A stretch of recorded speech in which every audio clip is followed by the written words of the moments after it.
Constable সেইখানে সেভাবে ছিল না, তার কোনো সুষ্ঠু প্রমাণ করে দেওয়া হয় নাই।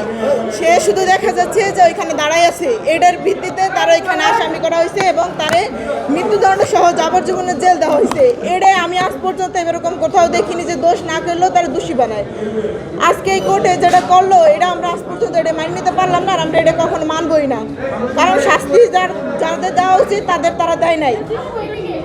সে হচ্ছে একজন কনস্টেবলের যে ফাঁসি হয়, যে কিছু করেই নাই, সে শুধু এখানে দাঁড়াই হয়েছিল। এটা যদি তার অপরাধ হয় তাহলে যারা মেন অপরাধী তাদেরকে নাটক করে নাই।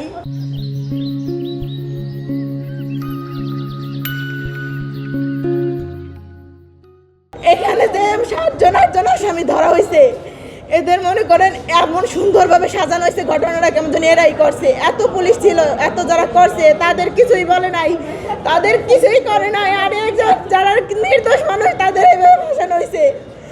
একজন কনস্টেবল সে কখনো এগুলো করে নাই, সে এগুলো ভিডিও ফুটেজে দেখা যাচ্ছে, তারপরেও তার এগুলো শাস্তিগুলো দেওয়া হইলো।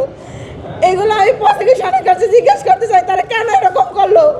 তারা কি একটু ঠিক মতো এটা ঠিক করতে পারলো না?